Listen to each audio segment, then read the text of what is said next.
Judah's turn. My turn. Yeah, you haven't said enough, man. Why do you always do that? He always does that. I mean, when He guests always does this. Man, I want to hear something. You're like, so Judah needs to say something. Puts you on the spot. Does it make you want to say something?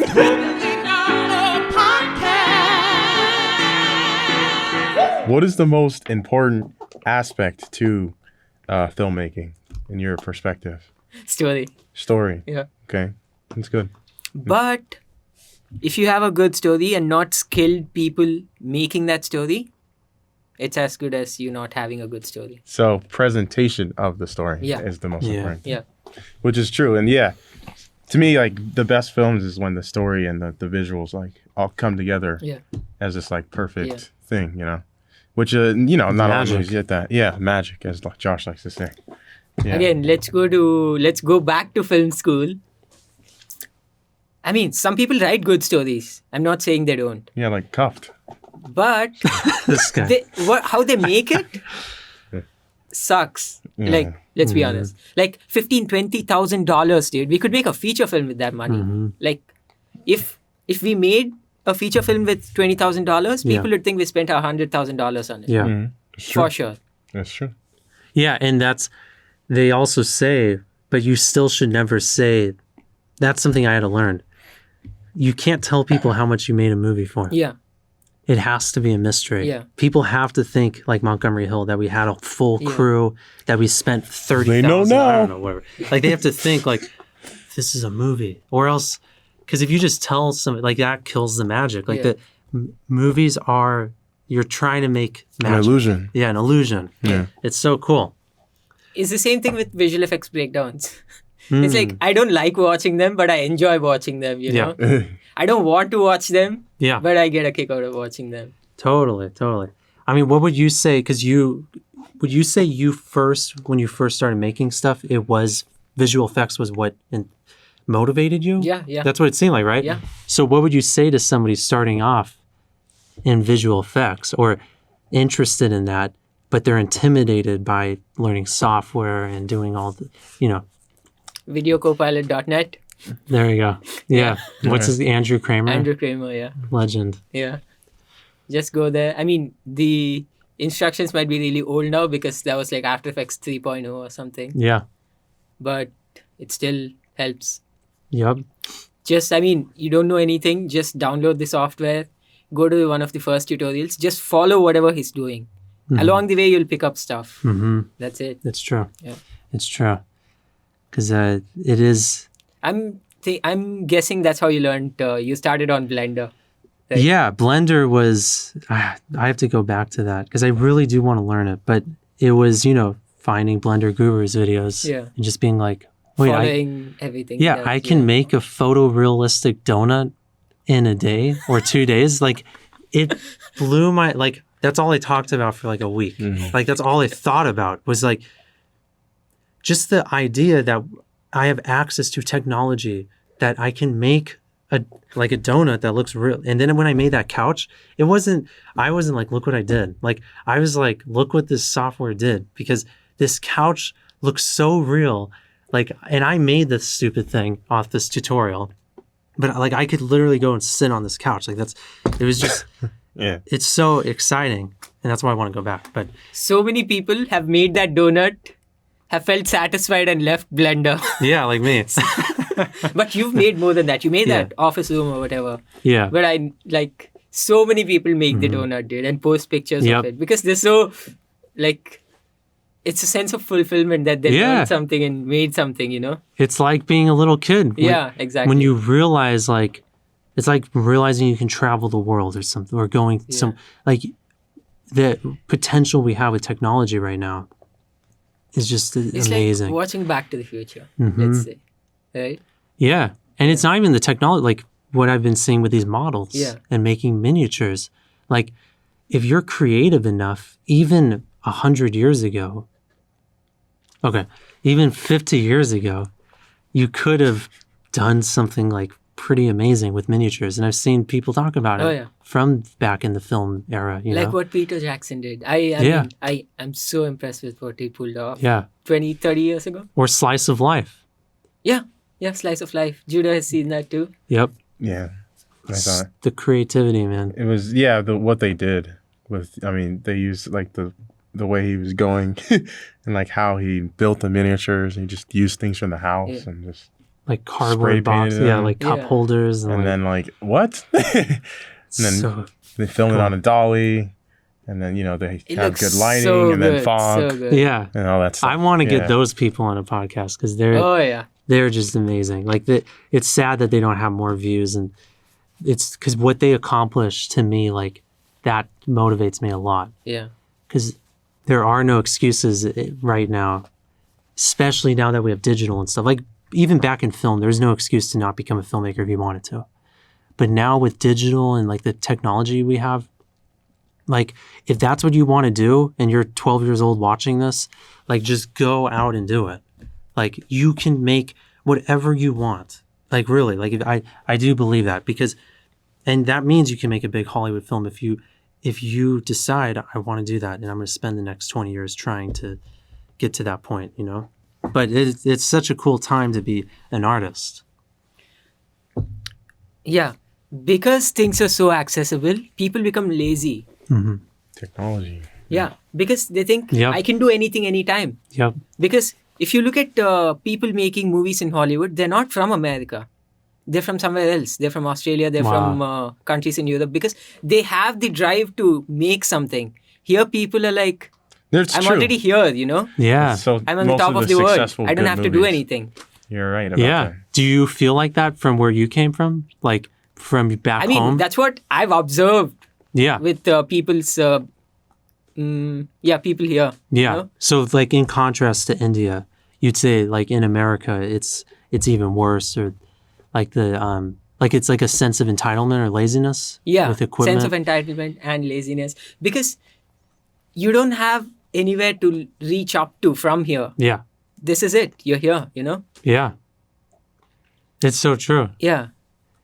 And it can, like what we were saying, you can destroy yourself, right? That's always a theme. But if you have all this technology, it will be the thing that can just make you not even motivated. Yeah. Another thing, we're growing more apart from each other. Same technology, because if you take 20 years ago, people were traveling more. They wanted to find out about different places. Now, you can just look it up, right? So people are not interested anymore. It's not a mystery anymore, let's say. Yes. Nothing's a mystery anymore. And that's the key to making a good film. Yeah. Is the sense of mystery and the sense of how did they do that, which is why, like, looking at some of those clips, everyone's talking about Justice League, the Zack Snyder film, right? Yeah. And just looking at some of those clips, I'm like, this looks so bad, like in terms of the CGI. Like it's like a cartoon, but it's not. So I can't, like I could get into it if it was Pixar, right? But this is like, what is this? Like they're using the CGI, but they're just like, it's like man. But I'm using that as an example to say, like how we're not taking advantage of what we have in the right way. Yeah, well, they just exploit it. I was talking about this with Steven yesterday. I was like, in Marvel movies, they use every effect you've ever like had in a movie in like one shot. So there's like, there's a miniature here, there's the set, there's the CGI background, there's an animatronic, all in one thing. And so like you don't remember any of it. Because it's just this oversaturation of effects. You expect that of a Marvel movie. It's no longer marvelous, whatever you see on screen. It's all, that happened, Yeah, you're just like, it's just nothing. There's no sense of wonder in those movies anymore. Yeah.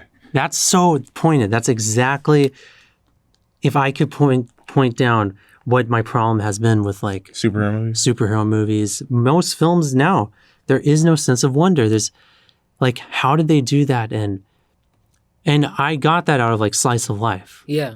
I was like, what? Like, it was just so cool, like it felt like a place I could be in. And like, that's so, it's being lost in Hollywood, especially. Because you can do anything, there's no creativity left. Okay, another thing. Hollywood, you get unlimited budgets to do whatever you want. Yeah. Because you have to knock out a movie in a year. Yeah. Because let's just take India, because I know that not completely, but at least a little bit. You're familiar with that market. You're not as let's see. You don't have as, because Hollywood is a global industry. Their movies go all around the world. Yeah. A lot of people see Middle Kingdom everywhere, India everywhere. Like pressure, you don't have as much pressure. Yeah, but in India, since most of the audience is limited to India, it does release in the US and Australia and stuff, but it's not a lot of people see, right? Yeah. So you don't have as bigger budgets because there's no box office to support the budgets, you know. So you have to become creative in how you use the visual effects, how many shots of visual effects you use in the movie, like how they used to do it in Jurassic Park or Back to the Future or Indiana Jones or whatever, you know. Yeah, no, because the technologies fill that gap since Indiana Jones. Even though they had a lot of money for those films, they had to be creative. Like when the guy falls off of the truck, the Nazi falls off the truck and then gets ran over, and he, like, you can see, like, they just put him in front of the truck, like how we would make films when we were kids, like with illusion, perspective.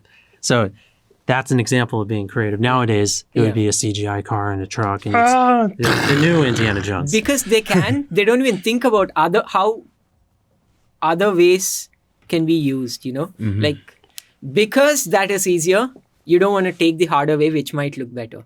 Yeah. Like, half practical, half CGI might look better. Yeah. But since that is easier, the totally CGI shot, they just go that way. Fast and cheap. It's faster. That's why it's another reason. And it's less work. Faster, cheaper, but not better. But interestingly enough, the kind of CGI that is treated like a miniature, like Life of Pi, they spent so much money and time on the CGI. I think it's sent that company out of business. And they don't even exist. They closed down. But the CGI is breathtaking and it's so beautiful. And that film, I think it holds up. I haven't seen it since it came out, but it was amazing. And it's because they didn't overwork, which that's a problem in Hollywood, right? That they're overworking these CGI houses. Just like making them push out shots, like 1,000 shots for one movie. Yeah, they get underpaid and get screwed over. For sure. Wow.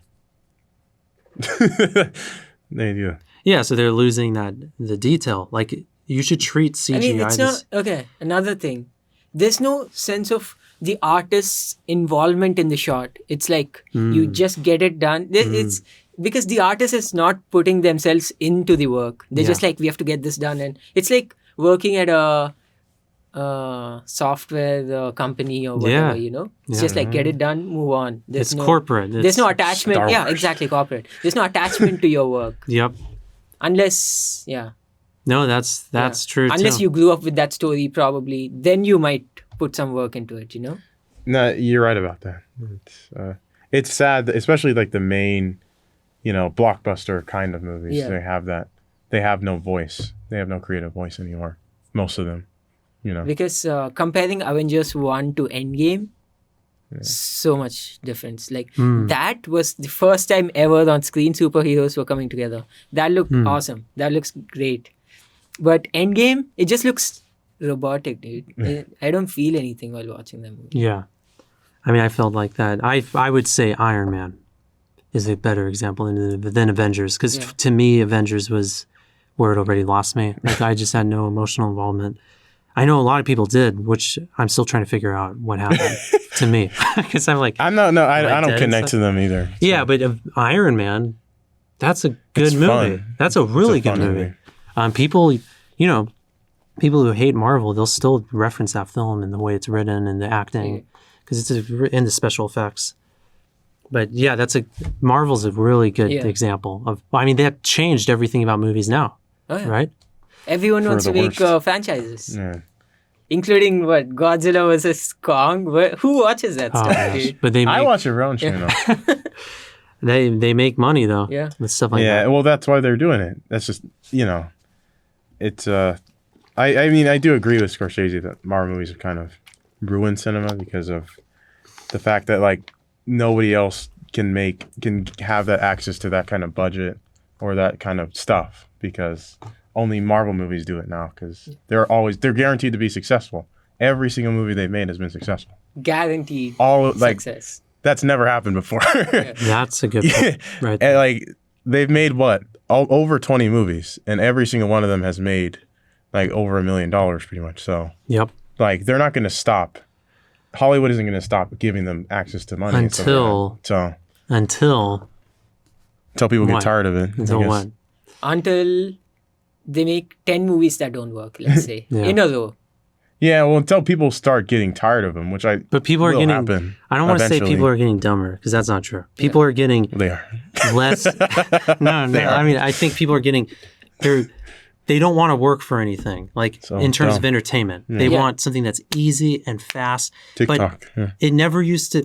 Like literature used to be the main source of entertainment for people. So or art, like painting. Yeah, they would read every day in the pages in the newspaper, like Edgar Allan Poe or something, and that's what they were interested in, or poetry, So people were like, "Oh, I'm so interested by the puzzle of this," and film was similar. Yeah. In a lot of ways, like even in the 50s, like they were pushing out tons of film noirs because they were fast and cheap, kind of like Marvel, but it was so different because. It was, I would say it was different. There was a certain element of like, I want to be challenged by the films I watch. I think we're losing that more and more, that, TikTok and entertainment. It's like how people, I don't get this when people, they just put a film or a TV show in the background and do their other work. I can't do that, dude. It's same. How? I'm like. Yeah. Like if I do that, even if I look away for a second, I go back and see what happened, Even if I hear that, I want to see what happens. Yep. That's so true. Yeah. Because it's being treated as because there's noise. There's something, we said this in one episode. The technology before. one we talked about. Yeah, there's something rewarding about watching a good film because it's challenging. Yeah. So I think, I don't know, like when I said when does this end? It doesn't. The Marvel thing? Doesn't it? Well, they're not going to last forever. Nothing lasts forever. So they're not going to last forever. But culturally, when does our culture will our culture turn towards like different types of films? I don't know. We're kind of going past films, huh? Right? Yeah. Which, I don't know, because like. series now. Yeah, it's streaming is the new thing.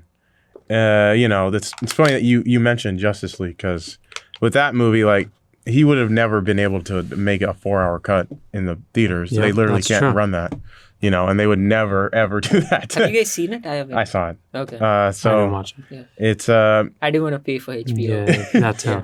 I have HBO if you want to watch it. Anyways, it's too expensive. Basically, they're gonna come after us now. Basically, they split it into parts. Like for 8 streaming. parts or something. Yeah, so if you're like, you have something to do, because it's a long freaking movie. Longest movie made since Lord of the Rings. Wow. This is the long movie. So he would have never gotten it made, that 4-hour version, in the way that he wanted it. Of course. In like theaters and stuff. So streaming gives more creative freedom to filmmakers. That is very true. And that's something he was talking about. And the movie, he was able to shoot it on film, on Panavision. Yeah, he did shoot it on film, yeah. So he was talking about how he got screwed over with Justice League, obviously, because they used like his tragedy as a way to take control over the movie. And then that was it. And so the fact that he got to make his vision, it's because of streaming. Yeah, so, exactly. Coming back, streaming, you don't need as bigger budgets, only because you don't have to market your film as wide. And also, let's see, streaming. Yeah, you can limit your audience. Like, you don't have to tell this wide story which appeals to everyone. You can just go in a corner and say, I want to make this. Yeah. They'll fund you to exactly. Yeah, it doesn't have to appeal to a huge audience. Yeah. That's what's great about streaming, That's because if you go pitch a movie to a studio and say, I want to make this, they're like, who's going to watch this? Yeah. We're not going to get our money back. Exactly.